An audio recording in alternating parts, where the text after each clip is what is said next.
My uncle, flushed with alcohol, echoed words that cut deeper than any knife. His sentiments found harmony in the nods and murmurs of agreement from the other men gathered around, emboldened by the chorus of support. My husband unleashed a torrent of criticism, each word hitting its mark with precision. His satisfaction gleamed in his eyes as he reveled in the validation of his peers. I forced a calm facade, swallowing my humiliation and rage with each breath. Then, just as tension reached its peak, my mother-in-law rose from her seat, her gaze a force to be reckoned with. "Is that truly all you have to offer?" Her words pierced the heavy air, silencing the room in an instant. "My name is Emma, and I'm a 40-year-old woman working in a medical office. I met Tom, my husband, a man 4 years my senior, through our shared love of tennis. We've been married for 13 years. Though we both longed for children, fate had other plans, leaving a bittersweet ache between us.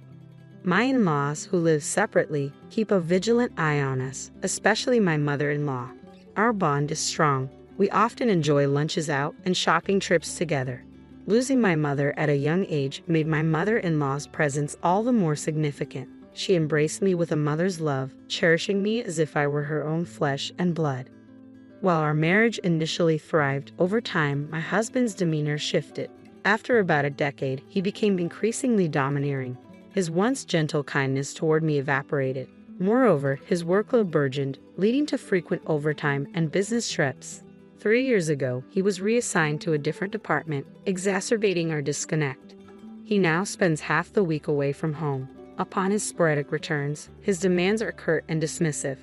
"Dinner," he barks, or "Is the bath ready yet?" treating me as if I were merely a servant. Fed up, I once dared to voice my grievances. "You're not a child anymore. You should at least handle your own clothes," I protested. His response was chilling. "What nonsense is this? Your role is to obey me as your husband. Don't complain, you're my wife." For what felt like an eternity, my husband's accusatory finger jabbed the air, his voice rising in a crescendo of abuse. This ritual of verbal assault would replay whenever his mood soared, a relentless cycle I couldn't escape. His incessant nagging and troublesome behavior left me no choice but to acquiesce. Sitting at the dinner table one evening, I faced yet another onslaught of criticism. "More vegetables again. Am I supposed to eat like a rabbit now? Get some meat on the table. You know your cholesterol's high." Reluctantly, I resolved to reduce the meat intake. But before I could speak, he rose abruptly, flinging the meal I had prepared onto the floor. "No one knows my body better than me. I'll eat out," I declared, but my words fell on deaf ears as he stormed out, wallet and phone in hand, slamming the door behind him. Every day, I scored the internet for low-salt, low-meat recipes, desperate to accommodate his high cholesterol flagged in his company's medical checkup. Yet despite my efforts, it all seemed in vain. As I stooped to clean up the mess on the floor, a wave of desolation washed over me. 3 hours later, my husband returned, his tune merry, his senses dulled by alcohol. In resignation, I retrieved his coat from where he carelessly flung it, only to catch a whiff of grilled meat mingled with a perfume unfamiliar to me. Doubts that had lingered in the shadows of my mind surfaced with renewed intensity. I had suspected infidelity in the past, but lacking concrete evidence, I chose to suppress my concerns. Yet the distinct scent of that perfume fueled my suspicions like never before. From then on, whenever my husband's temper flared, he would vanish without explanation, returning home only to rush into the shower. Each time, the telltale fragrance lingered in the air, a haunting reminder that something was amiss. Soon, his careless whistling in the shower would be silenced unless I confronted the truth lurking within his coat. Bolstered by my growing conviction of his infidelity, I resolved to gather evidence to confront him. 3 weeks later, on New Year's Day, we made our customary visit to my in-laws' home, where relatives congregated for the annual celebration. The table was adorned with a feast prepared lovingly by my mother-in-law, a colorful array tempting the senses. Amid greetings exchanged and well wishes shared, my husband's discontent simmered just beneath the surface. "Don't hold back, Emma. Dig in," my mother-in-law encouraged, to which I gratefully replied. Yet my husband's gaze bored into me with disapproval as I savored the meal, appreciating the effort put forth by his mother. "Where are the chopsticks?" His voice pierced the air, breaking the harmony of the gathering. Hastily, I fetched them from the kitchen, presented them to him, only to be met with another demand. "And the cups?" he queried, his irritation palpable. Shouldn't she anticipate these things without being asked? You need to be more attentive to your surroundings, he chided, his words like barbs aimed at my every move. Despite the presence of our extended family, my husband's verbal assaults persisted. I'm not a mind reader. You have to communicate with me, he insisted, his tone cutting through the festive atmosphere. Suppressing my frustration, I handed him a glass, which he accepted with a charming smile as he sipped the sake poured by our relatives. Would you care for a drink, Emma? My uncle kindly offered, but my husband interjected, she's on chauffeur duty today, dismissing the gesture. Meanwhile, my mother-in-law and the other women toiled away in the kitchen, preparing lunch and attending to the needs of the men. Donning an apron I brought from home, I joined the flurry of activity, working tirelessly alongside them, while my father-in-law and the other men reveled in their merriment, consuming one bottle of sake after another. The sounds of their boisterous laughter filled the air. Expressing her sympathy for our busyness, my mother-in-law interrupted our tasks to offer us a respite, serving steaming cups of tea. As we sat together, engaging in light conversation, my husband's voice echoed from the living room, a reminder of the tension simmering just beyond our temporary sanctuary. Let's spice things up with some honesty, shall we? A little stress relief for the new year, my husband proposed to the delight of the gathered guests. The loser of a round of rock, paper, scissors gets to spill the beans, he declared, his words slurred from alcohol. That sounds like a riot, my mother-in-law chimed in, her interest piqued. Little did she know, I had my own agenda for this New Year's Eve gathering. As the game commenced with enthusiastic shouts, I seized the opportunity presented by my husband's unexpected suggestion. Retrieving something from my bag, I discreetly tucked it into my apron pocket. Amidst the raucous game, the losers vented their frustrations about work and bosses, met with sympathetic nods and murmurs of agreement. It's all too true, the chorus of listeners echoed. Finally, it was my husband's turn to air his grievances, having lost the game of rock, paper, scissors. Anticipation and anxiety knotted in my stomach as I awaited his revelations. My complaint is that my wife lacks attractiveness, and her cooking leaves much to be desired. My husband's words struck me like a bolt of lightning, leaving me reeling in shock. My father-in-law, clearly uncomfortable, hastily cleared his throat. But when you two tied the knot, you couldn't stop praising her beauty and culinary skills, he interjected, attempting to diffuse the tension. That was ages ago, Dad. Nowadays, she serves up bland dishes filled with nothing but leaves like rabbit food. My uncle's demeanor darkened at the revelation. It's unacceptable. As his wife, she should step up her game. His sentiments found resonance among the men present. Unbeknownst to them, I had dedicated countless hours pondering my husband's health and meticulously planning our meals. Yet their words flowed freely, oblivious to my efforts. Overwhelmed by a cocktail of embarrassment and fury, I longed to escape. As the conversation shifted to complaints about wives, my husband led the charge. I toil away every day, yet my allowance remains unchanged. Stop your griping and obey me, my father-in-law chuckled in agreement, while the wives, downtrodden, remained silent. Then it was my husband's turn once more. Everyone else is blessed with children, he declared, but my wife is defective, incapable of bearing offspring. His callous words pierced me to the core, shattering the illusion of our marriage. The ache of unfulfilled dreams and the sting of betrayal weighed heavy on my heart, drowning me in a sea of sorrow and frustration. I inhaled deeply, willing the tears threatening to spill over to retreat. It'll all work out, Emma. My mother-in-law's gentle grip on my hand offered a modicum of comfort. With a heavy sigh, she rose from her seat, her countenance dark with a resolve I hadn't witnessed before. Is that all you've got to say? Her unexpected outburst jolted the men, accustomed to her usual gentle demeanor. The once vibrant atmosphere fell into an uneasy silence. Come on now, let's not ruin the fun, my father-in-law attempted to diffuse the tension, addressing my mother-in-law. Fun? Are you the only ones enjoying yourselves here? You should have put a stop to this. My mother-in-law's voice trembled with righteous indignation. Shame on you, speaking to her like that, labeling her defective. How dare you? She continued, her gaze piercing. Yes, she's right. My father-in-law's troubled expression betrayed his discomfort as he averted his eyes. We all have grievances to air, he conceded. Exactly. The women, previously silent, erupted in support, their applause ringing through the room. Let's not hold back. Speak your mind, and we'll all feel better. The words of my mother-in-law ignited a cascade of truth from the women, each expressing their grievances with newfound courage. If you want more allowance, then earn more. Why not take initiative instead of expecting us to cater to your every need? They demanded, their voices ringing with determination. As the wives confronted their husbands with precise criticisms, the men faltered, offering apologies in succession. Only my husband remained unmoved, his indifference palpable. "Why should I apologize for speaking the truth?" he retorted, locking eyes with Noah in a tense exchange. "I refuse to apologize, and I'll say it again. She's unattractive, a terrible cook, and incapable of bearing children." My husband's accusatory finger pointed squarely at me, each word a dagger to my heart. The dam of sorrow and frustration I had meticulously held in check finally burst, giving way to a tidal wave of rage. "You have no right to speak to me like that," I confronted my husband with a measured tone, my hand discreetly gripping the cell phone hidden in my apron pocket. "It's unfair that you're the only one allowed to vent. I have grievances too, you know, and you wouldn't object, would you?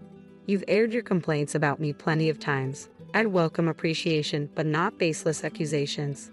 With a deliberate motion, I withdrew an envelope from my pocket, scattering its contents across the table where our relatives sat.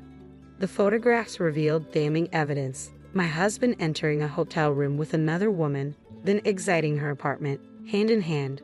Bolstered by my suspicions, I had discreetly installed a GPS tracker in his car, providing irrefutable proof of his infidelity. Originally intended for a private discussion with my mother-in-law, the situation demanded immediate action.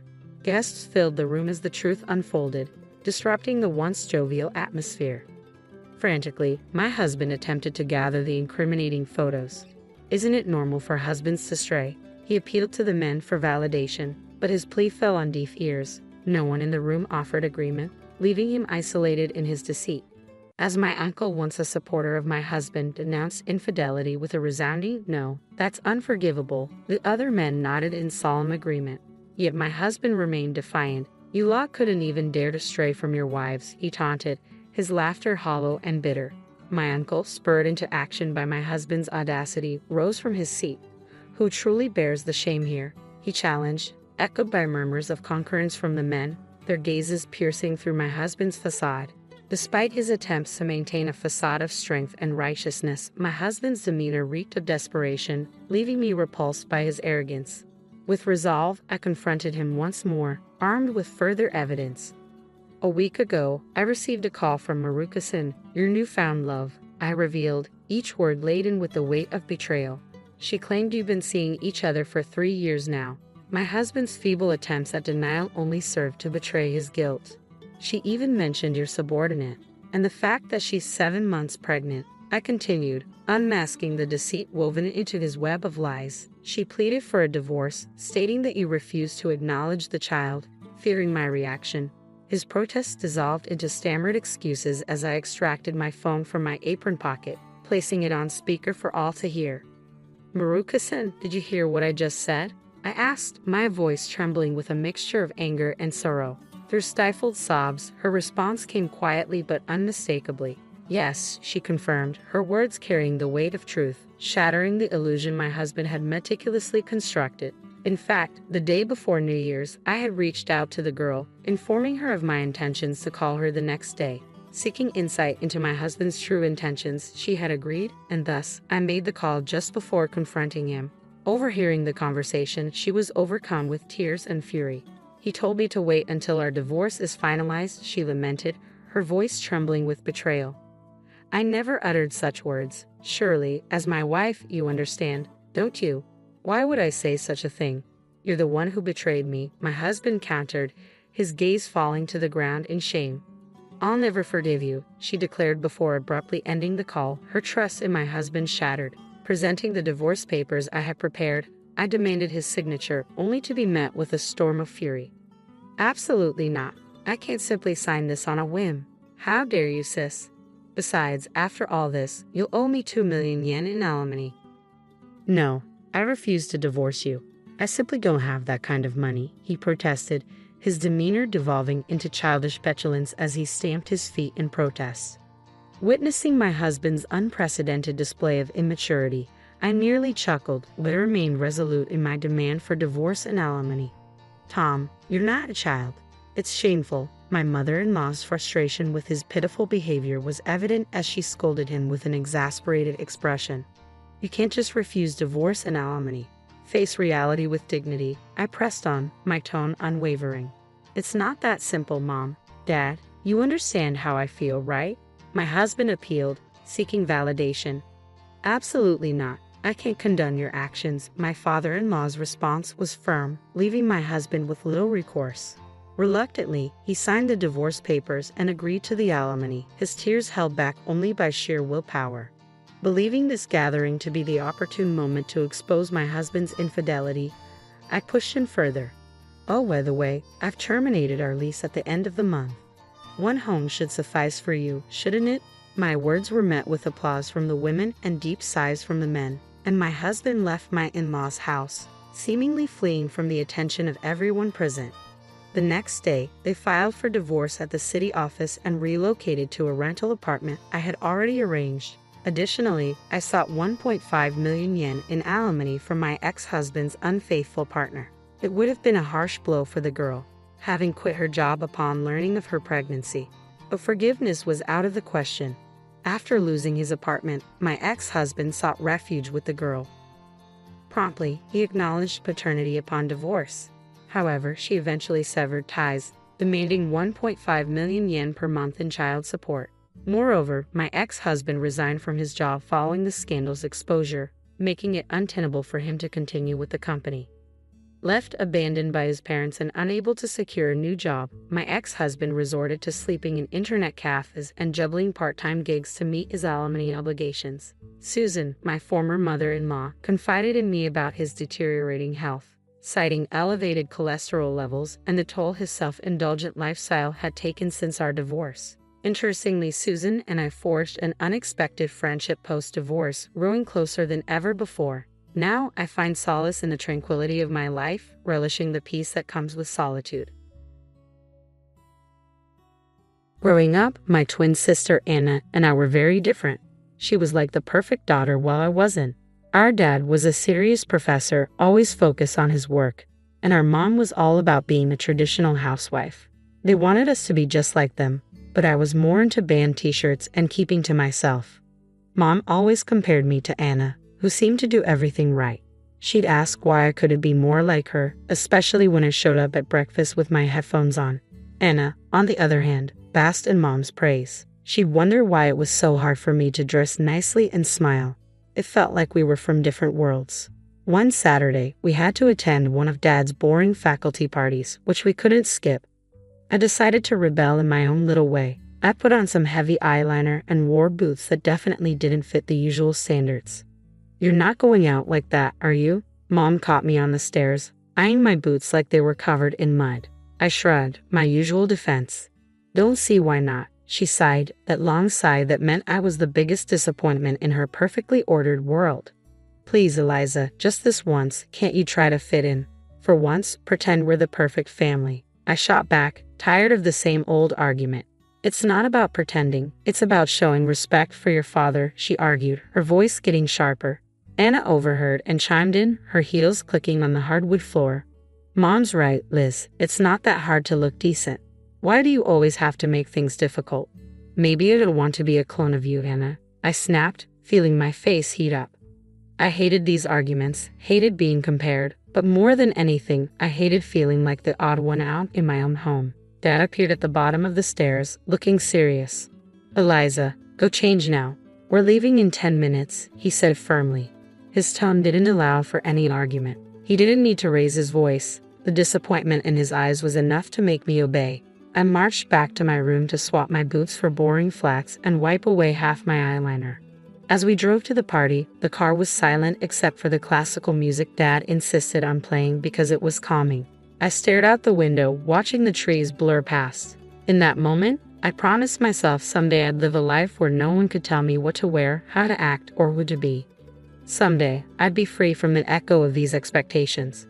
My room was the only place where I could pretend I was somewhere else, anywhere else. Unlike the rest of the house, filled with my parents' choices, my room was mine. It wasn't much, just 4 walls covered in sketches and music posters, but it was my escape from the reality of my family's expectations. One evening, as I was trying to lose myself in a playlist of my favorite bands, Dad knocked and marched into my room. His face was set in a familiar frown. "Eliza, turn that noise down, and why haven't you studied with Anna today? You know you both have exams coming up," he said, his voice stern. I pulled out one earbud and looked up at him, trying to keep my voice steady. "I've been studying, just not with Anna. I learn better on my own," I explained. Dad shook his head, clearly not convinced. "You know the rules. Your sister gets good grades, and you should be doing the same." "It's not about making things difficult," I said, feeling frustrated. "I just don't see why I have to follow Anna's way of doing everything. Can't I have my own way of studying?" He didn't respond to that, just shifted his complaint. "And those friends of yours? I saw you with them at the cafe yesterday. I don't think they're a good influence. You should be spending time with the daughters of my colleagues. They're more suitable." My temper rose. "Suitable for what? For you?" "Because they talk about economics and pretend to enjoy those boring university gatherings." Before he could answer, Mom appeared at the doorway, her voice sharp as she joined in. "Eliza, your father is right. Those girls are from good families. They know how to behave. They're the kind of friends you should want." I stood up, facing both of them. "What if I don't want friends who are picked for me? What if I want to choose my own friends, choose what I study, or even what I want to be?" I exclaimed. Mom's response was final. "That's enough, Eliza. You know your future is with the university. Your father has made sure of that. And after you graduate, you'll need to start thinking about settling down." The words "settling down" hung in the air like a life sentence. "You mean start thinking about being someone's wife like Anna is? Is that all you think I'm meant for?" Mom's face softened slightly, but her voice remained firm. "We want what's best for you. Following the path we've set out will give you a good life." "A good life," I repeated, the bitterness evident in my tone. "Is it a good life if it's someone else's idea of good?" No one answered. They didn't need to. We all knew there was no point in arguing. They had their plans, and they expected me to fall in line, just like Anna. Anna and I were like 2 sides of the same coin, always together but never on the same page. At university, where Dad taught, the differences between us grew even more obvious. She was into business management, the golden child, always nodding along in lectures, asking smart questions that made professors appreciate her. Meanwhile, I was stuck in the same program, but it felt like wearing a shoe on the wrong foot. Awkward, uncomfortable, and just plain wrong. One afternoon, as I trudged through a mountain of textbooks in the library, Anna breezed in, her notes organized, her smile ready. "Hey Liz, are you coming to the study group tonight? Professor Hall mentioned he's dropping by. Could be good for us to show face," she said, her tone light but insistent. I glanced up, feeling the weight of her expectations. "No, I don't think so. Those things aren't really my scene, you know," I replied. She frowned, placing her books down with a thud that matched her disapproval. "It's not about it being your scene, Liz. It's about making the right impressions. You need to start taking this seriously. We're graduating soon." I shrugged, turning back to my notes. "I am taking it seriously, just not in a way that makes me miserable. Why bother pretending? Because, Liz, sometimes you have to play the game to get ahead. You think I like all of this?" She gestured around at her perfectly tabbed textbooks and color-coded notes. "It's not about liking it, it's about doing what's necessary." I shook my head, pushing back my chair with a scrape. "Well, maybe I'm tired of doing what's necessary according to everyone else. Did you ever think of that?" Her voice softened, but her eyes were steel. "Liz, I'm just trying to look out for you. It's not going to be around to sort things out forever. What are you going to do if you keep alienating everyone? Maybe I'll figure it out on my own. Maybe I don't need to follow Dad's roadmap or yours." I shot back, feeling a surge of defiance. Anna sighed, her frustration clear. "You're so stubborn. Just try it, okay? For me, if not for yourself. Show up tonight. Talk to Professor Hall. It won't kill you," Anna urged. I looked at her, really looked at her, and saw not just my annoyingly perfect sister, but someone who actually cared in her own way. "Fine, I'll think about it," I conceded, not ready to promise more. "Thank you," she said, her smile returning. "It's not that bad, you know. You might even like it if you gave it a chance." "Doped it," I muttered, but I knew I'd lost this round. For Anna, I'd show up, sit through another boring discussion, and nod at the right times. It was just a few hours, I told myself. How bad could it be? As it turned out, not as bad as I thought. Professor Hall was surprisingly interesting when he wasn't lecturing from a podium. I even asked a question which earned a shocked but pleased look from Anna. Later, as we walked back to our dorm, Anna nudged me. See? Not so terrible, right? That fragile piece didn't last long, however. In our last year, Anna introduced us to her fiancé, a lawyer 10 years her senior, already well established and exactly what our parents dreamed of. Mom and Dad were over the moon, praising Anna for making such a smart match, and immediately turned their expectant eyes on me. Now, Eliza, it's your turn to find someone suitable, Dad said one evening over dinner, his tone implying that my time was running out. Mom nodded enthusiastically, already planning out my life as if it were another one of her well-organized home projects. Think about your future, dear. Someone who can provide for you, who has a good standing. I remember staring at my plate, feeling the walls close in. Anna's wedding was meticulously planned down to the last detail by Mom, from the bridesmaids' dresses to the floral arrangements, showcasing her perfect vision of family prestige. After the wedding, Mom often visited Anna, doling out advice and ensuring her life played out just as she had orchestrated. Witnessing this, I knew one thing for certain. I didn't want my life tailored by someone else's hands. One day, I was walking down the street, lost in thoughts of how to escape the life my parents envisioned for me when I heard the deep rumble of a motorcycle approaching. Curiosity pulled me toward the sound. That's when I saw him, Jake, with his leather jacket and carefree smile, pulling up beside me. You look like you need a ride, he called over the roar of the engine, a playful twinkle in his eyes. I hesitated, glancing back towards the path home and at his outstretched hand. What did I have to lose? Sure, why not? I replied, my voice a mix of nerves and excitement. Climbing onto the back of his bike, I felt a rush of adrenaline as we sped away. The wind whipped through my hair, and for the first time in a long time, I laughed genuinely. Jake shouted something about showing me his world, and I held on tighter, not wanting this moment to end. We stopped at a diner frequented by bikers over burgers, workers, and fries. Jake told me about his life as a welder, his passion for bikes, and his love for the open road. It was so different from anything I was used to, raw and real, I remarked, my voice barely above the clatter of plates and chatter around us. Don't you get scared living like this? Scared? No, it's thrilling. You never know what's around the corner. Isn't that better than having everything planned out for you? Jake replied, his eyes lighting up with each word. Over the next few weeks, we met secretly. Each ride on Jake's motorcycle pulled me further from the life I was supposed to live and closer to the life I wanted. The speed, the adventure, it wasn't just about the thrill. It was about feeling alive, feeling free. One evening, as we watched the sunset from a secluded overlook, Jake turned to me. Eliza, I don't just ride to escape. I ride to feel alive, to make every moment count. With you, every moment feels like it's worth something. I leaned into him, my heart beating fast. I've never felt like this before. You make me feel free, Jake, I confessed. He smiled, pulling me closer. Then let's not go back to just existing. Let's live. 6 months with Jake felt like a lifetime of moments I'd always dreamed of. The day he proposed under the stars with a gentle rumble of his bike in the background, my heart screamed a yes before my mouth could form the word. It was perfect, except for one looming hurdle. My parents. I wrestled with the fear of introducing Jake to them. He was everything they disapproved of, his rough edges, his wild spirit, his simple yet content life as a welder.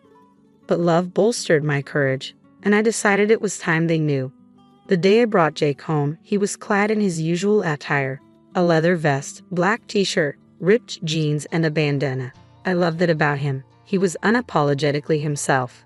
As we stepped inside, I could already feel the weight of my parents' judgment. Mom's face went pale at the sight of Jake, her eyes widening in shock. What in the world, Eliza? She gasped, her voice barely a whisper.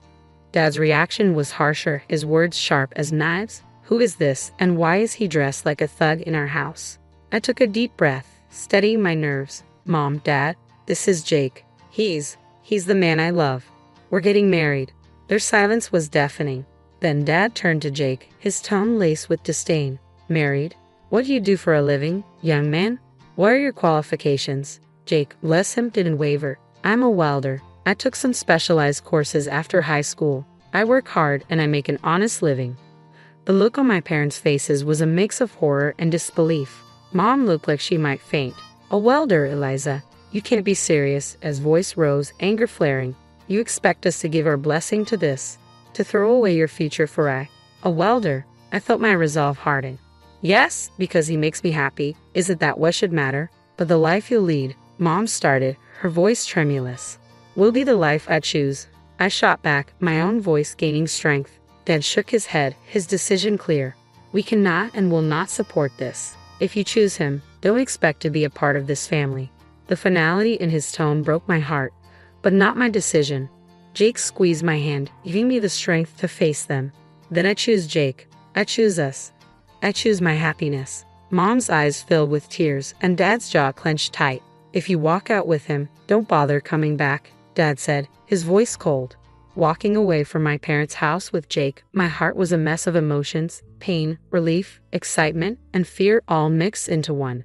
The night air felt different, like each breath I took was a step further into a new life. We rode in silence for a while, the only sound the steady roar of the motorcycle beneath us. When we finally stopped at a small diner on the outskirts of town, Jake turned to me, his face serious. You sure about this, Eliza? I mean, really sure? There's no going back after tonight, he said, his eyes searching mine for any hint of doubt. I nodded, squeezing his hand tightly. I've never been more sure of anything. Being with you, this feels right. It feels like what I'm supposed to do. He smiled, that reckless, charming smile that had won me over the first day we met. All right then, let's do it. Let's start our life together. Inside the diner, we found a quiet booth in the corner. The waitress brought over 2 coffees without asking, and we sat there, planning our next steps. So what's first? I asked, stirring cream into my coffee, watching it swirl and blend. We'll need to find a place to stay, at least for a while. Then maybe look for jobs. I have some buddies who can help us get started, Jake replied, his tone practical but optimistic. It's going to be tough, isn't it? I said, more a statement than a question. The reality of what we were doing was beginning to sink in. Jake reached across the table, his hand covering mine. It might be, but we'll handle it together. Tough is nothing new for either of us, right? I couldn't help but laugh. A short, sharp burst of genuine amusement. Right, together. We spent hours in that diner, talking and planning. Every so often, Jake would throw out an idea that sounded so wild, so free, that it made my heart jump. And maybe one day we'll save enough to take that road trip across the country. Just you, me, and the open road. I like that, I said, allowing myself to dream bigger than I had ever dared. Riding back into the city, we began our search. The next weeks were a blur of activity. We found a small apartment on the edge of town, nothing fancy, but it was ours. Jake found work at a local garage, and I picked up shifts at a nearby diner. Life was hard, but it was ours. We made do with what we had, and every night when we came home to each other, it felt like we had everything. Months later, we decided it was time to make it official and got married in a small, intimate ceremony. I held on to a sliver of hope that my family would show up, that they would see how happy I was and let go of their prejudices. But the chairs reserved for them remained empty and no congratulatory messages came. Despite the sting of their absence, the day was perfect because it was ours. Over time, I grew incredibly close to Jake's mom. She welcomed me with open arms, calling me her daughter, filling in the gaps left by my own family. Her warmth and acceptance healed some of the wounds left by my parents' rejection. Things were finally looking up for Jake and me. After he completed additional diving training and became a certified underwater welder, his income shot up to $150,000 a year. That change made a world of difference. We managed to buy a townhouse in a nice area, the kind of place I'd always dreamed about but never thought I'd actually live in. I started working as a dispatcher in Jake's company. It wasn't just a job. It felt like I was part of something important, supporting the man I loved and building our future together. On weekends, we escaped the city on his bike, roaring through winding roads and taking in breathtaking views of nature. Those moments with the wind in my hair and his warmth against my back were pure bliss. Living nearby, my mother-in-law became a frequent visitor. One such afternoon, while Jake was tinkering in the garage and I was fixing us some coffee, she arrived looking a bit troubled. "There's been some ugly news," she said as she settled down at the kitchen table. Something about a professor at the university involved in a harassment scandal. My heart skipped a beat. "Oh, did they say who it was?" I tried to keep my voice steady, dreading the answer. She shook her head. No, they didn't mention a name on the radio. But you know how these things go. It's probably all over the TV by now. Nodding, I flicked on the television, tuning into the news. Sure enough, there was a report on the scandal, and as I had feared, my father's face appeared on the screen. The anchor detailed accusations against him, and I felt a cold wave of disbelief wash over me. Turning off the TV, I sat down heavily, trying to process the news. Jake came in, wiping his hands on a rag, and saw my face. "What's wrong, babe?" he asked, his brow furrowed in concern. I swallowed hard, my voice barely a whisper. "It's my dad. He's been accused of harassing a student." Jake's expression hardened for a moment before he came over and took my hand. "I'm sorry, Eliza. That's tough news. How do you want to handle this?" I shook my head, not really sure of anything at the moment. "I don't know. I mean, what can I even do? It's not like we're close anymore." He squeezed my hand, understanding. "Whatever you need, I'm here for you. We don't have to figure it all out right now." I decided to wait and see how things unfolded before making any moves.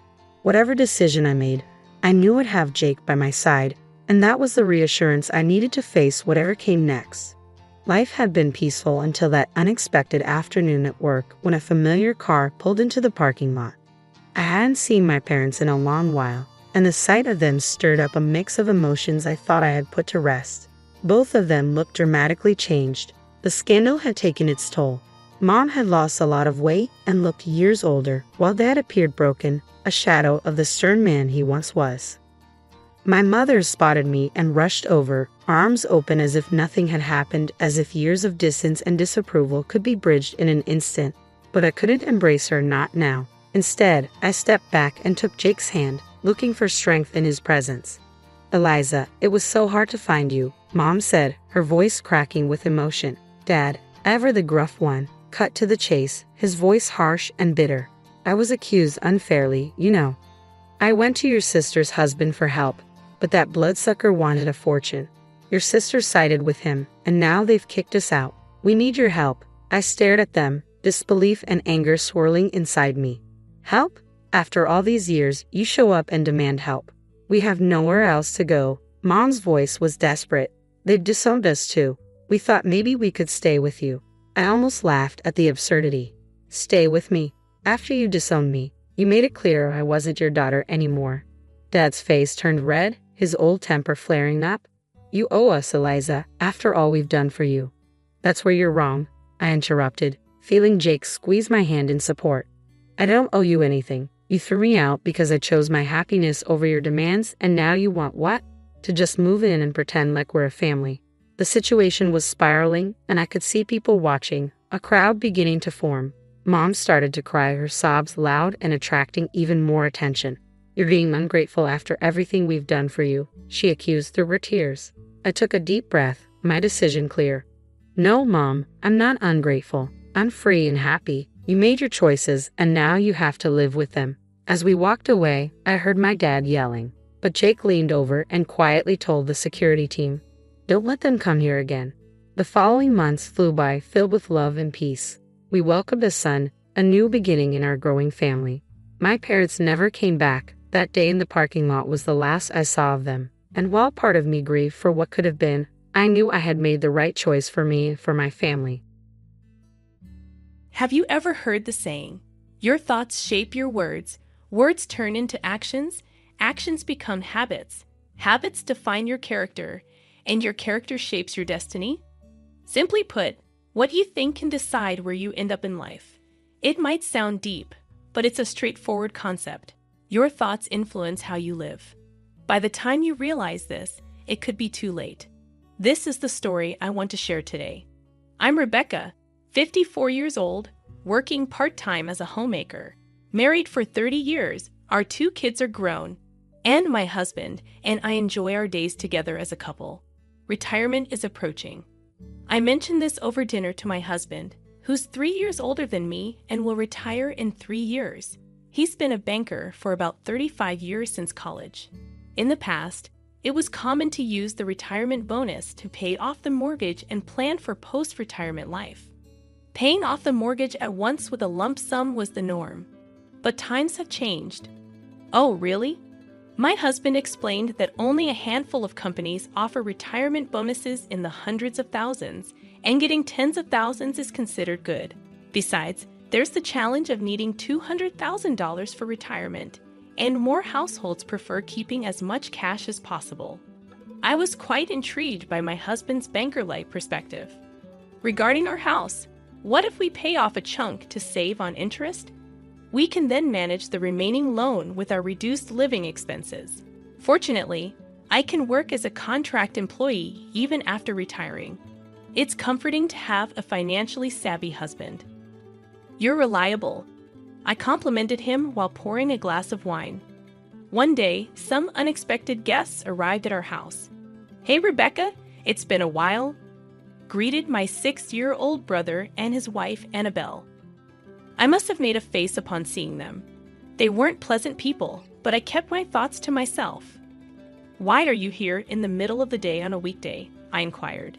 Annabelle promptly replied, "Well, we just built a new house, and we thought of getting a congratulatory gift." A congratulatory gift? It felt rather impolite to come seeking gifts, and I'm sure many would agree. However, these individuals considered it normal, posing a problem. Reflecting on it, they've been money-focused since their marriage. Back when they got married, I was still in college, and my brother shamelessly said, "You're over 20 now, so you're an adult. Give us a gift, whether you're earning or not. Going to college as a woman is a waste. Use that tuition money for our gift instead." Even my parents were astonished by my brother's greed. I thought no one could be more greedy than him, but it turned out Annabelle was equally miserly.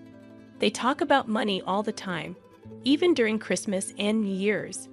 "Rebecca, how much do you make? What's your husband's bonus? What assets does your family have? How much is your father getting in pension?" Annabelle inquired. There's a recent popular web service that analyzes people's brains just by entering their names, and I can imagine if they used it, the word money would dominate. Dealing with such vulgar and uncivilized people is something I only endure when necessary, and yet here they are, expecting a congratulatory gift for their new house. Wait, a new house? I learned that my brother retired at 60 this year. Annabelle seems to be working part-time, but, well, this might sound odd. But did you secure a proper loan for your new house? When I inquired, my brother responded, "Loan? Not at all. I bought this house with my retirement money and the inheritance from her parents." It turns out my brother used his $80,000 retirement funds, $140,000 in savings, and his sister-in-law's parents' $250,000 inheritance to purchase a house. I've been in a rental for a long time, and I wanted to experience living in a house. A new house is definitely nice. Indeed, it's really nice.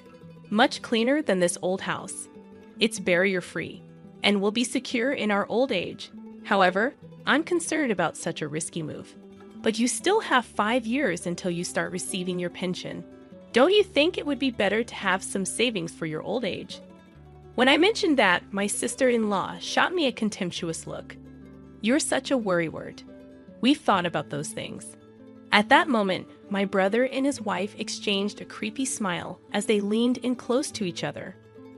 What are they plotting? I discovered their scheme a month later. "Rebecca, your dad collapsed. I got that call from my mother during my lunch break at work. My father was perfectly fine when I spoke to him a week ago. Why did this happen?" I informed my workplace and immediately rushed to the hospital. Upon arrival, my husband was already there, offering comfort to my haggard and slouched-shoulder mother. "How's Dad doing?" I inquired, prompting my husband to explain that instead of my mother, my father had collapsed in the bathroom and was rushed unconscious to the hospital. He had been diagnosed with a subarachnoid hemorrhage, undergoing immediate surgery and still undergoing treatment. I see. Did you inform my brothers? Yes, I did, but they mentioned discussing the inheritance before visiting his bedside. So, rather than coming to the hospital, they chose to consult with a lawyer at the law firm. How money-focused can those insensitive couples be?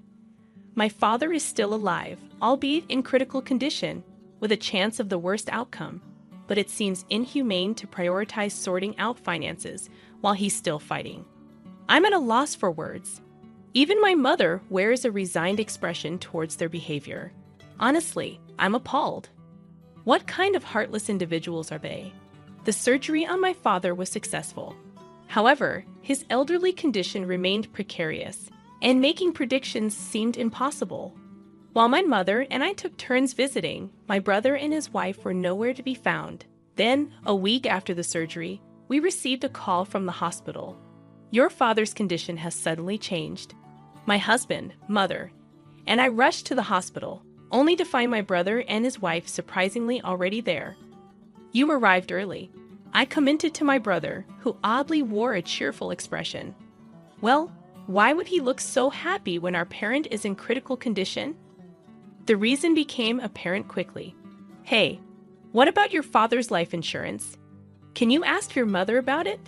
My sister-in-law whispered audibly in the hushed hospital room. I shot her a glare, but she appeared genuinely puzzled, saying, "What's wrong?" That foolish expression of hers only fueled my anger. Then the doctor entered the room to check on my father.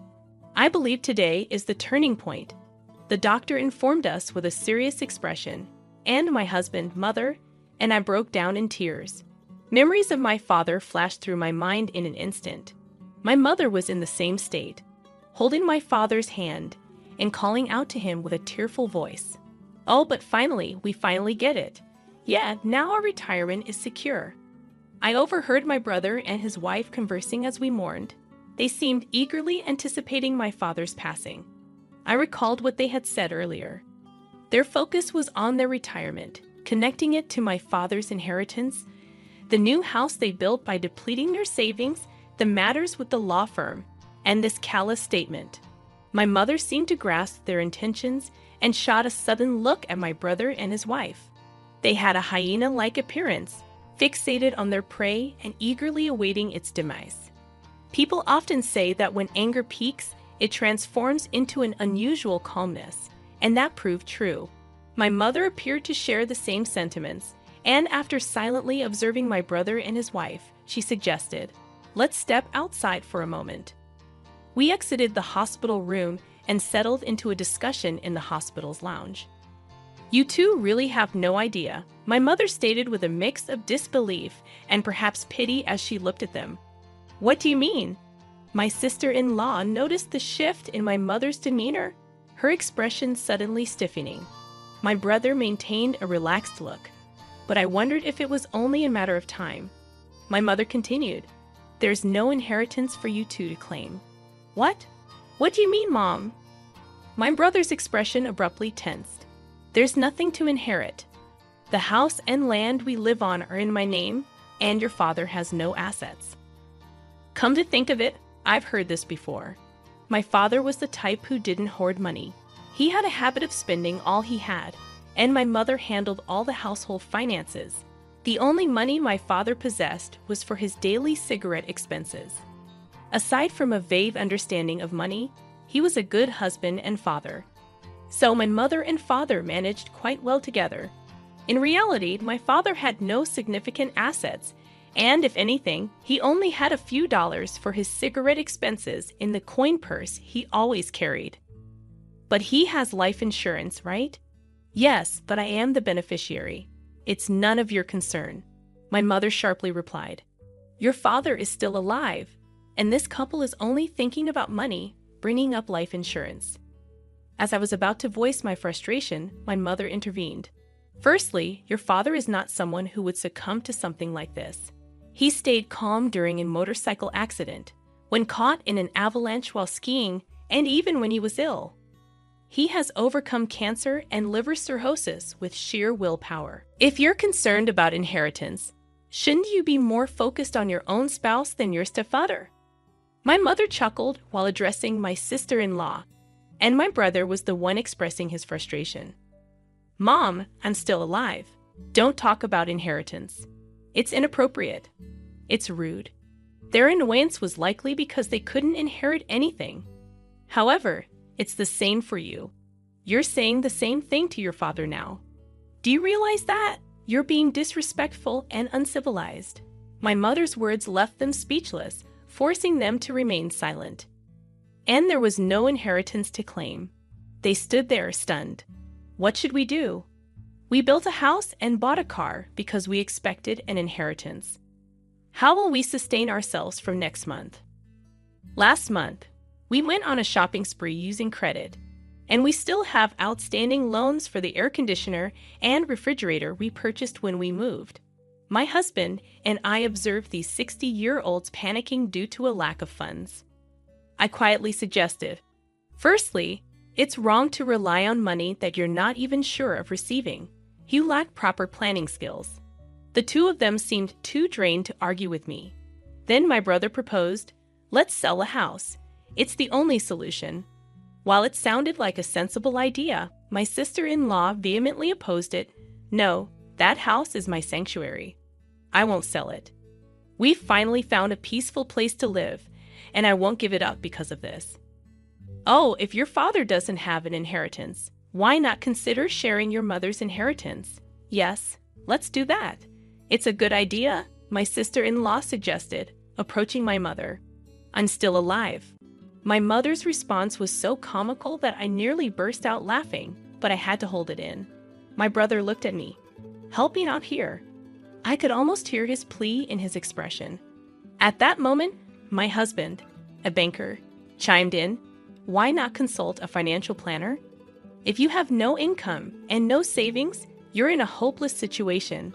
Selling the house seems appropriate. Fortunately, there's no mortgage, so selling it can bring in some cash for you to live on. Selling the house is the only way to escape this predicament." However, my sister-in-law remained adamant. "We won't sell the house. Absolutely not. If that's your stance, then contribute to our living expenses. After all, you're siblings, right?" This time, she redirected her attention to us, but my husband skillfully sidestepped the request. "It's not feasible. I only invest in ventures with assured returns."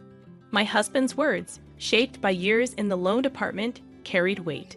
Even if there were potential returns, I wouldn't invest in such a couple. Amidst our discussion, the doctor called. Finally, the moment had arrived. I was mentally prepared for it. When my mother returned from the hospital room, she informed us, "It might not be good news for you. Your father has regained consciousness." She said this while casting a cold stare at my brother and his wife. My husband and I felt a wave of relief at my mother's words, and tears welled in our eyes. My brother and his wife, having realized they would not inherit anything, seemed indifferent to my father's condition. Yet perhaps they were attempting to maintain the facade of concerned children. "Dad, that's great. Yes, you're right." They uttered these insincere words. As my husband and I entered the hospital room after my mother, my brother and his wife trailed behind with seemingly innocent faces. Just before they could enter, my mother halted them. "You two are excused. Your obsession with money sickens me.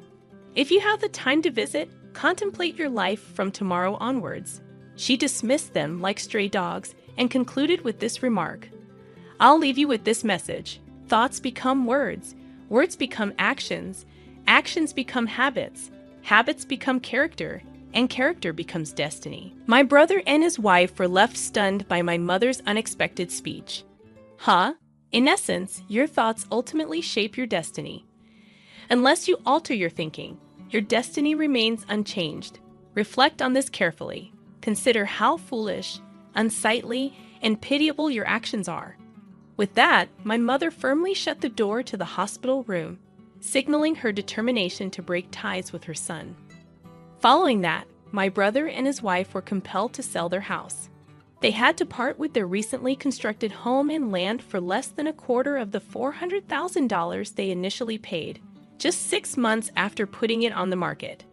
This was due to the discovery that the ground in the area was quite unstable, causing land prices to plummet. Moreover, the surplus of houses for sale in the vicinity led to buyers offering very low prices. Despite their reluctance, they had no choice but to sell the house. The unemployed couple now has only a meager amount of cash to sustain them in their old age. it's likely that the funds will deplete before they begin receiving their pension in 5 years. My brother resorts to working as a day laborer for daily wages, while my sister-in-law takes on part-time work. It's a lamentable tale of individuals self-destructing by relying on their parents' inheritance. I hope they grasp the gravity of my mother's words. Surprisingly, there are many stories like this. When people become fixated on money, their judgment often falters. A previous customer of mine once remarked, "When my parents pass away, I'll use the inheritance to pay off my mortgage. So please arrange it for a 20-year term." Such cases are not uncommon. It appears that such situations are prevalent in the world. It's indeed a significant issue. Bankers, dealing with a diverse range of individuals, undoubtedly have a challenging job. There are countless untold stories due to confidentiality. Perhaps I should let my husband take over as the next storyteller. He might have even more fascinating tales to share. Just kidding. How did you find this story? Don't forget to subscribe to the channel.